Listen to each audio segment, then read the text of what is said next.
नमस्कार दोस्तों, स्वागत करती हूँ मैं आपको अपने YouTube चैनल पर। आज हम आ गए हैं एक नई कहानी को लेकर। आज हम कृष्ण भक्त नरसिंह मेहता के बारे में जानेंगे। भारत हमारी मातृभूमि, संतों और मंदिरों की भूमि है।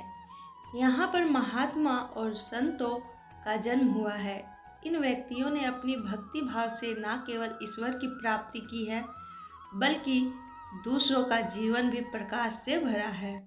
नरसिंह मेहता ऐसे ही एक महान भक्त थे। नरसिंह मेहता का जन्म गुजरात राज्य में गिर पर्वत के पास जूनागढ़ नगर के एक ब्राह्मण परिवार में हुआ था। जब ये बहुत ही छोटे थे, तभी इनके माता पिता का देहांत हो गया था। नरसिंह मेहता का पालन पोषण नरसिंह जी के बड़े भाई ने किया था। नरसिंह मेहता को साधुओं की सेवा करने में बड़ा आनंद आता था। उन्हीं साधुओं की सेवा करते करते नरसिंह जी भी सत्संग में भगवान की भक्ति करनी शुरू कर दी। उनकी भाभी ने उनको कई बार इसके लिए ताने भी दिए। नरसिंह मेहता का विवाह भी बहुत छोटी आयु में मानिक बाई से करा दिया गया था। एक दिन नरसिंह जी की भाभी ने उन्हें खूब खरी खोटी सुनाई, क्योंकि वह घर देर से आए थे। यह अपमान वह सह नहीं पाए और उन्होंने अपने घर का ही त्याग कर दिया तथा वह गिर पर्वत के घने जंगल में कहीं चले गए। वहीं कहीं उन्हें एक शिवालय दिखाई दिया। नरसिंह जी वहीं रहने लगे और वहीं शिव जी की आराधना में लीन हो गए। फिर 7 दिन बाद स्वयं भगवान शंकर ने उन्हें दर्शन दिए और कहा कि जो तुम्हारी इच्छा हो वरदान मांग लो। नरसिंह मेहता किसी भी प्रकार की फल की कामना नहीं की थी, इसलिए नरसिंह जी ने कहा, जो आपकी इच्छा हो वो मुझे दे दीजिए। उनके इस वचन से प्रसन्न होकर भगवान शिव ने उन्हें गोलोक ले गए। गोलोक में भगवान कृष्ण गोपियों के संग रासलीला रचा रहे थे। ऐसा मनमोहक दृश्य देखकर नरसिंह मेहता उसी में खोकर रह गए। वह इस दृश्य को बिना पल के झपके देखते रह गए और भक्ति रस में लीन हो गए।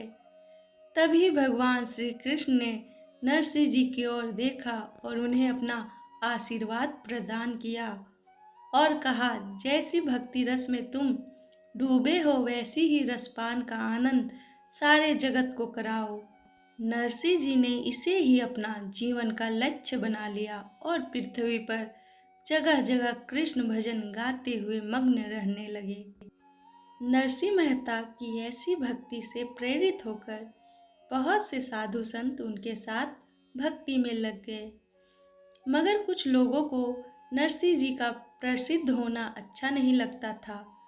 वह लोग नरसिंह जी को परेशान करने के लिए नित नए बहाने ढूंढते थे, परंतु नरसिंह जी उनकी बातों पर ध्यान नहीं दिया करते थे। एक समय द्वारका जाने वाले यात्री जूनागढ़ आए। उन यात्रियों के पास कुछ धन रखा हुआ था, जिन्हें वह डाकुओं के भय के कारण अपने पास नहीं रखना चाहते थे।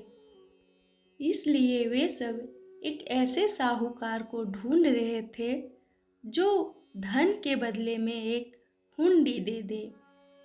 उस समय हुंडी एक पात्र होता था। उस हुंडी में रकम और दूसरे सेठ का नाम होता था और हुंडी लिखने वाले की मोहर तथा हस्ताक्षर होते थे। उसे दूसरे नगर में सेठ को देने पर वह सेठ लिखी हुई रकम दे देता था। इससे रास्ते में हो रही चोरी का डर नहीं रहता था। जब यात्रियों ने किसी नगर सेठ का नाम पूछा तो कुछ शरारती व्यक्तियों ने नरसिंह जी का नाम दे दिया।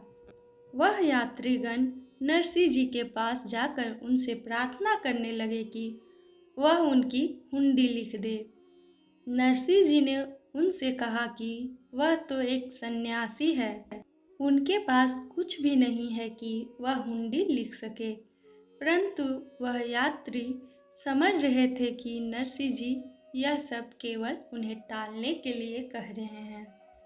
यात्रियों के बहुत आग्रह करने के बाद नरसी मेहता हुंडी लिखने के लिए राजी हो गए। नरसी जी ने श्री कृष्ण पर भरोसा किया और सांवले सह गिरधारी के नाम की हुंडी लिखी। यात्रीगण श्रद्धापूर्वक हुंडी लेकर द्वारका चले गए। वहां नरसी जी कृष्ण भजन गाते हुए श्री कृष्ण को लाज रखने की प्रार्थना करने लगे। जब यात्री द्वारका पहुँचे तो स्वयं द्वारकाधीश ने सांवले सह सेठ बनकर हुंडी के बदले में धन दे दिया। नानी बाई का मायरा भक्त नरसी की भगवान कृष्ण की भक्ति पर आधारित कथा है, जिसमें मायरा अर्थात भात, जो कि मामा या नाना द्वारा कन्या को उसकी शादी में दिया जाता है, वह भात स्वयं श्री कृष्ण लाते हैं।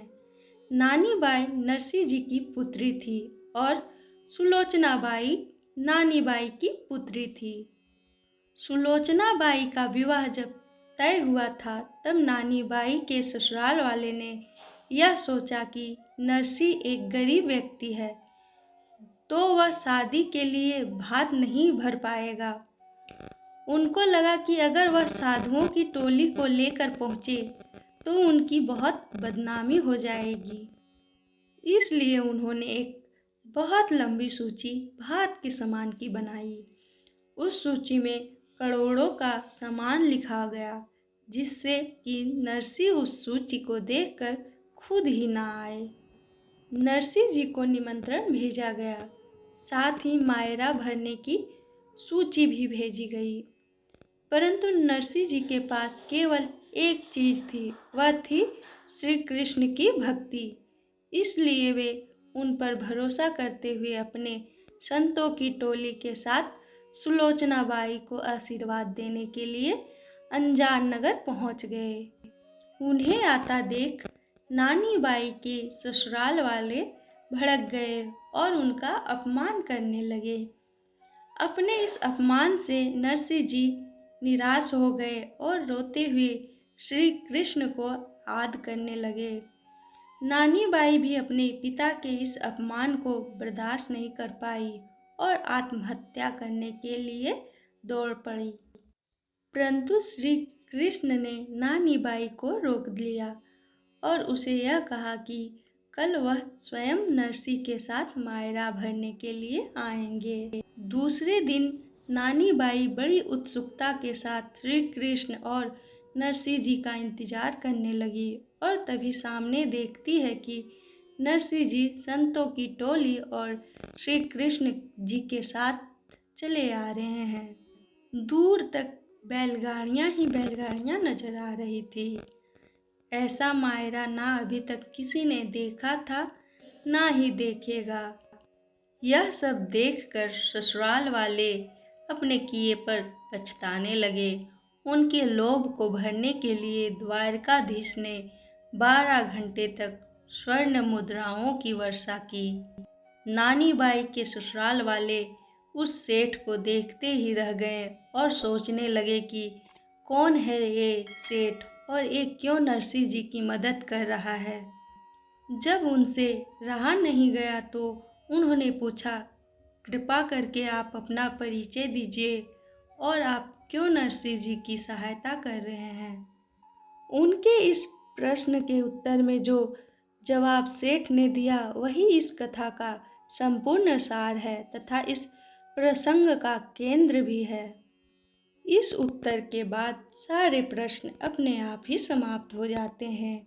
सेठ जी का उत्तर था, मैं नरसी जी का सेवक हूँ, इनका अधिकार चलता है मुझ पर। जब कभी भी मुझे ये पुकारते हैं मैं दौड़ा चला आता हूँ इनके पास। जो ये चाहते हैं मैं वही करता हूँ। इनके कहे कार्य को पूर्ण करना मेरा ही कर्तव्य है। ये उत्तर सुनकर सभी हैरान रह गए और किसी की समझ में कुछ नहीं आ रहा था। बस नानी बाई ही समझती थी कि उनके पिता की भक्ति के कारण ही श्री कृष्ण उनसे बंध गए हैं और उनका दुख अब देख नहीं पा रहे हैं, इसलिए मायरा भरने के लिए स्वयं ही आ गए। इससे यही साबित होता है कि भगवान केवल अपने भक्तों के वश में ही होते हैं।